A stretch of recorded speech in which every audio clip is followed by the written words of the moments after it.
Kalau kita punya masalah, kita coba bangun awareness, oh Allah pengen membersihkan dosa-dosa saya nih. Terus kita berdoa, ya Allah bantu saya, ya Allah tolonglah saya, istighfar. Saya kadang-kadang ngerasa nih, kalau ada dosa, ada kesalahan, ada kekeliruan yang saya lakukan misalnya gitu.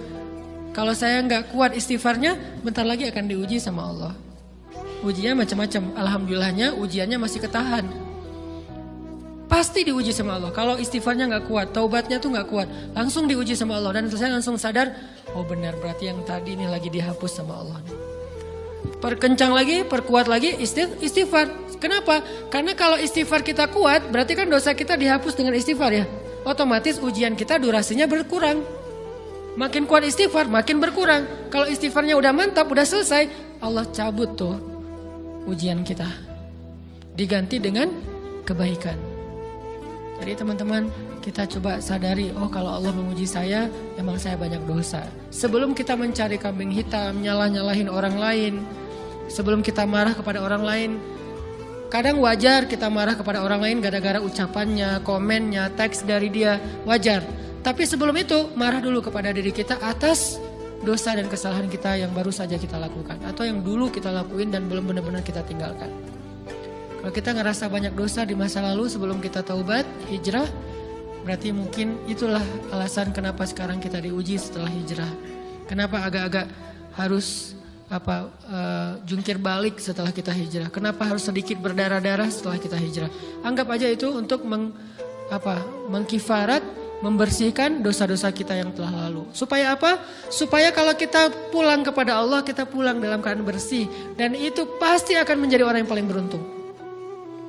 Daripada nanti diberesin di akhirat, mending diberesin di dunia kan? Soalnya kalau diberesin di akhirat, itu lebih berat. Akhirat itu perlakuannya beda dengan di dunia. Di dunia kalau kita salah, akan dibalas oleh Allah. Kalau kita belum taubat, dibalas oleh Allah sama. Tapi di akhirat, ukurannya beda. Sehingga heran ya, kalau ada orang yang merasa beruntung lolos dari hukuman dunia, dia pikir dia udah lolos dari hukuman Allah, mending dia beresin deh di dunia daripada nanti di akhir berlarut-larut. Itu bahaya banget. Kalau buat saya pribadi dan saya yakin teman-teman juga kayak gitu, gak mau ada masalah di akhirat, mending masalah di dunia aja. Tapi masalah di dunia juga kita gak mau berlarut-larut, pengen cepat dimudahin sama Allah. Caranya istighfar. Tidaklah Allah memberikan kepada kita ujian kecuali salah satu alasannya pengen menghapuskan dosa. Idza kathurat dzunubul 'abdi wa lam yakun lahu min 'amalin liyukaffiraha fabtalahu Allahu bil hazan liyukaffiraha. Kalau seorang hamba banyak dosa dan dia enggak cukup amal untuk mengkifarat dosa-dosanya, Allah akan menguji dia dengan rasa sedih, dengan rasa kecewa, dengan rasa berat, sakit hati untuk mengkifarat dosa-dosanya. Itu yang kita bangun. Sehingga kalau ada masalah sama orang lain, kita memperbaiki diri dulu. Bukan sibuk dengan kesalahan dia terus menerus yang gak mau kita maafin. Misalnya ada teman kita nih, jadi clash sama kita. Hal pertama yang kita bangun, astagfirullahaladzim saya banyak dosa nih. Tapi kan yang salah dia, ya. Tapi mungkin dia nggak akan mengatakan kalimat itu, nggak akan bersikap kayak gitu kalau kita nggak punya dosa. Allah sengaja mengutus dia untuk menguji kita lewat kata-katanya, lewat perilakunya, karena kita punya dosa. Jadi penyebab pertama diuji itu bukan teman kita yang salah, itu penyebab kedua. Memang dia salah dan itu harus kita akui, realistis lah. Dia salah, dia nggak pas, dia nggak bijak, dia apa? Oke. Tapi yang mentakdirkan dia salah kepada kita Allah Subhanahu wa taala. Kenapa Allah takdirkan gitu? Karena kita masih punya banyak dosa. Allah kirim kita ujian, bisa manusia, bisa alam, bisa dalam diri kita sendiri. Itu semuanya adalah cara Allah untuk menguji kita dan membersihkan dosa-dosa kita. Ini yang kita bangun pertama. Yang kedua, kata Nabi di dalam hadis Bukhari, "May yuridillahu bihi khairan." Yang terkenal kan yufaqihu fiddin, itu yang terkenal. Ternyata ada dua modelnya. Ada may yuridillahu bihi khairan yufaqihu fiddin. Siapa yang Allah pengen kasih dia kebaikan agama, kebaikan, Allah akan buat dia mengerti halal dan haram. Itu berarti Allah sayang sama dia. Ini satu model hadis. Ada model yang kedua, mirip redaksinya. May yuridillahu bihi khairan yusib min. Hadis Bukhari. Siapa yang Allah pengen ngasih dia kebaikan, Allah uji. Hah? Kok gitu caranya? Ternyata kayak gitu rahasianya. May yuridillahu bihi khairan, may yuridillahu bihi khairan. Siapa yang Allah pengen ngasih dia kebaikan, Allah kasih dia musibah atau ujian. Kenapa bisa seperti itu, Ustaz? Fa inna ma'al usri yusra, inna ma'al usri yusra. Seolah-olah Allah bilang di dalam ayat itu, kalau kalian mau dapat kemudahan, biasanya lewatnya kesusahan dulu. Kalau kalian pengen dapat keberuntungan, biasanya dapatnya kerugian dulu. Tapi keberuntungan dan kerugiannya pasti nggak sebanding. Keberuntungannya jauh lebih besar daripada kerugiannya. Kerugian itu kayak modal doang, DP. Jadi kalau kita mau dapat kejutan dari Allah, Allah kasih kita DP. DP-nya apa? Ujian. DP-nya musibah. DP-nya rasa nggak nyaman. Itu DP tuh. DP terhadap apa? DP dari Allah terhadap hadiah-hadiah besar yang Allah pengen ngasih ke kita setelahnya. Cuman banyak orang yang menolak DP ini. Sama kayak kita misalnya. Kalau kita mau ngasih dia hadiah, kita kasih dia kayak kejutan dulu. Dia lagi ulang tahun nih, disiram air dulu. Setelah itu dikasih hadiah-hadiah yang mahal. Rela gak disiram air demi hadiah? Rela, udah siramin lagi aja. Kalau setelahnya ada hadiah. Yang kita gak rela, kalau setelah disiram, disuruh bersih-bersih sendiri dan gak dikasih apa-apa. Kan gak rela tuh. Berarti ini bab iman. Yakin gak kalau Allah tetap ngasih hadiah? Kan sabar dan iman itu ternyata tahu aman, kembar. Kalau kita yakin Allah ngasih hadiah setelah ngasih kita DP ujian, ya kita akan sabar. Gak apa-apa deh, bentar lagi mau dikasih hadiah, digini-giniin juga gak masalah. Dibully, diapain sama Allah, biarin aja. Ya Allah saya sabar, kan bentar lagi mau dikasih hadiah nih. Ini masalah yakin. Tapi kalau kita gak yakin, apa sih maunya Allah gitu kan. Begitu kalimat ini keluar, maka yang muncul setelahnya adalah mengeluh, berputus asa, dan gak akan sabar menghadapi ujian. Ujian, kata Nabi, may yuridillahu bihi khairan. Siapa yang Allah pengen kasih hadiah, siapa yang Allah pengen kasih kejutan, siapa yang Allah pengen kasih pertolongan, siapa yang Allah pengen kasih kebaikan, yusib min. Allah akan uji dia dulu. Ini sunnatullah. Sehingga kalau kita lagi diuji, yang kita lihat jangan ujiannya, apa setelah itu. Gimana ngelihatnya Ustaz gak kelihatan? Dengan mata hati. Istafti qalbak, tanya kepada hatimu, kelihatan enggak? Dengan mata hati. Gimana ngelihat dengan mata hati? Dengan iman, saya percaya Allah pasti ngasih kebaikan setelah ini. Orang Allah sendiri yang ngomong, enggak ada satu huruf pun di Al-Quran yang salah. Apalagi satu ayat, apalagi dua ayat. Fa inna ma'al usri yusra, ditegesin lagi. Inna ma'al usri yusra. Tapi usr dulu, baru yusr. Dikasih kesusahan sedikit, dikasih kemudahan yang banyak. Dikasih kesusahan sedikit, dikasih kemudahan yang banyak. Ini yang kita coba bangun tajdidul iman. Bangun memperbarui yakin. Sehingga ketika kita diuji, sedih, wajar. Mengaduh sedikit bukan mengeluh ya. Kalau mengeluh kan nyalahin Allah. Kalau ngaduh, yang namanya orang dicubit kan, itu ngaduh. Tapi kalau, apa sih maunya Allah? Nah itu ngeluh. Antara mengadu dengan mengeluh berbeda. Mengadu itu manusiawi. Sedih itu manusiawi. Air mata bahkan bukan hanya manusiawi, itu rahmat dari Allah. Orang yang gak bisa menangis itu yang bahaya. Kalau kita masih bisa menangis, berarti kita masih peka hatinya. Bukankah anak kecil paling sering menangis? Berarti hatinya peka. Siapa lagi selain anak kecil yang paling sering menangis? Cewek. Cowok itu emang gak punya perasaan, makanya jarang nangis.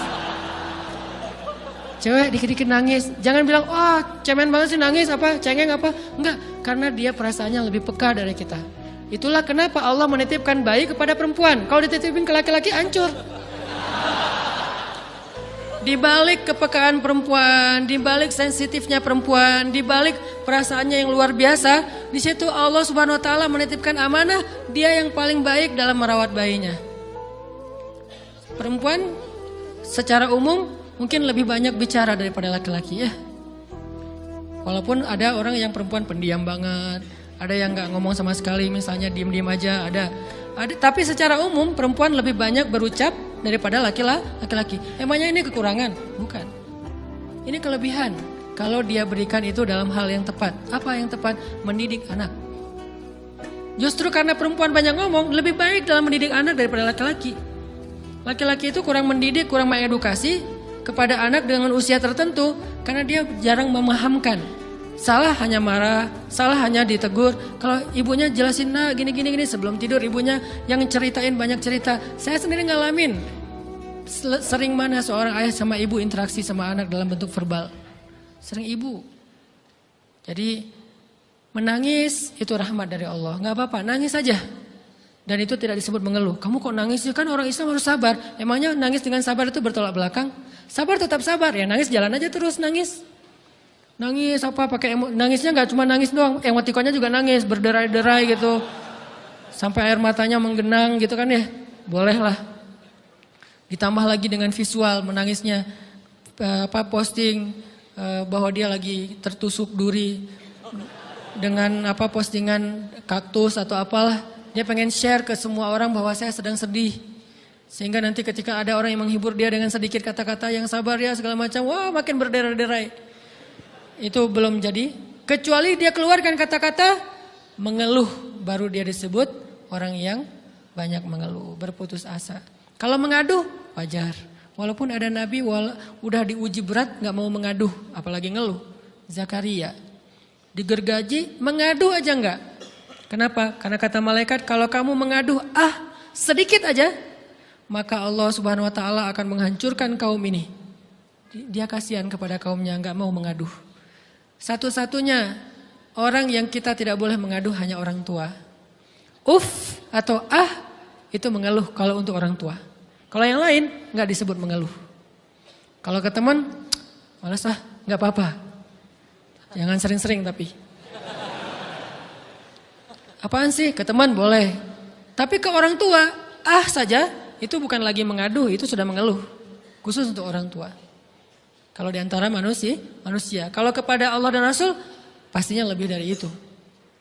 Ketika kita diam saja, tidak langsung beranjak, sami'na wa ata'na labbaik ya rabbi wa sa'daik, enggak memenuhi panggilan Allah, itu sudah disebut bagian dari kufur ingkar. Tapi minimal kita mungkin masih mengaduh, kita masih menangis, kita masih lelah, kita masih merasa lemah. Setidaknya kita tidak mengeluh. Kenapa? Kita percaya Allah kalau mau ngasih hadiah kepada hambanya, DP-nya itu ujian. Dan yakinlah hadiahnya minimal 10 kali lipat lebih baik daripada ujian itu. Minimal, karena gak ada amal soleh yang dibalas di bawah 10 kali lipat tuh gak ada. Amal soleh, amal ya bukan niat. Amal yang udah kita kerjakan minimal dibalas 10 kali lipat. Minimal, maksimalnya bighairi hisab, tanpa batas. Bighairi hisab, tanpa batas. Ada yang 700 kali lipat kayak sedekah. Tapi tetap aja ayat sedekah di akhirnya ujung-ujungnya apa? Bighairi hisab juga kan? Berarti sedekah itu minimal dibalas 700 kali lipat. Minimal. Kalau kita yakin. Selalu syaratnya kalau kita yakin. Dan saya ngebuktiin itu banget. Saya pernah ngalamin lagi jalan-jalan di sebuah kota yang ada becak kayuhnya, becak sepeda gitu ya. Jalan terus saya bilang, Pak berapa ongkosnya? 20.000. Udah naik aja 20.000. Karena kita keliling-keliling kota, ternyata saya jadi kasihan sama dia 20.000. Kasihan kan 20.000 dibayar keliling kota, walaupun pas mampir beberapa tempat mungkin dia dapat tips ya. Tapi saya nggak tega gitu, dia cerita tentang anaknya lagi sekolah, apa segala macam, makin bikin baper kan.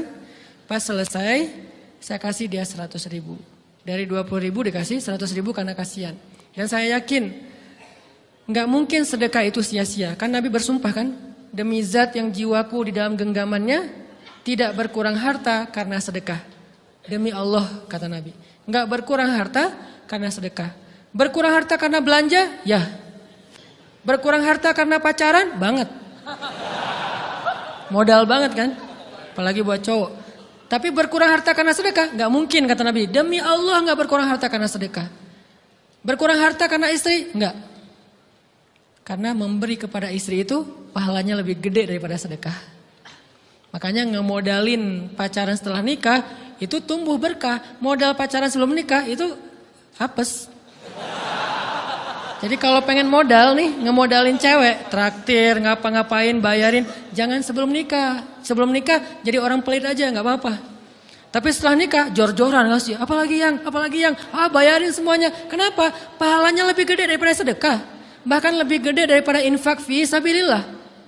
Seorang suami memberi nafkah istri, itu pahalanya terkadang lebih besar daripada kita berinfak untuk fi sabilillah, untuk korban perang. Saya heran kalau ada orang sedekahnya rajin tapi ke istrinya kikir, aneh, berarti dia nggak ngerti konsep. Padahal memberi kepada istri itu selama itu kebutuhan pokok ya, dan sedikit entertain, nggak apa-apa asal nggak berlebihan, itu luar biasa. Makanya saya kalau jalan sama istri yang yang mana? Itu yang Onit suka. Oh ya, Onit suka. Kasih aja. Kenapa? Minta ini. Kasih. Selama ada kan kenapa nggak dikasih kan ya? Nanti Allah ganti. Makin rajin kita ngebayarin istri kita, ngebelanjain istri kita, makin Allah ngasih yang kita nggak pernah duga-duga. Sampai istri kita cemburu sama kita. Kok kamu duitnya banyak banget sih? Kan gara-gara aku sering ngasih ke kamu. Ya udah sini lain lagi. Mau ditransfer berapa gitu kan ya? Saya ngasih 100.000 ke si bapak. Dan saya yakin teman-teman sedekahnya pasti lebih dari itu karena 100.000 saya sebut. Kalau 1 juta ke atas saya nggak mau nyebut, malu dong, ria ya.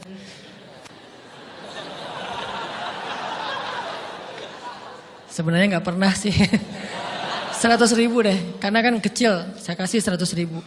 Ternyata begitu saya kasih 100.000, dia doa. Nah ini nih, pentingnya sedekah ke orang yang membutuhkan tapi nggak minta-minta, dia tulus. Dia langsung doa, ya Allah Pak, mudah-mudahan rezekinya lancar, berkah, bertambah dan segala macam, bahagia keluarganya. Doa-doa ini semuanya dikabulkan dalam hitungan hari. Pertama, bertambah bahagia rumah tangganya, dapat kecupan dari istri. Dia nganggap suami saya cowok banget sih. Mulai 1 nih.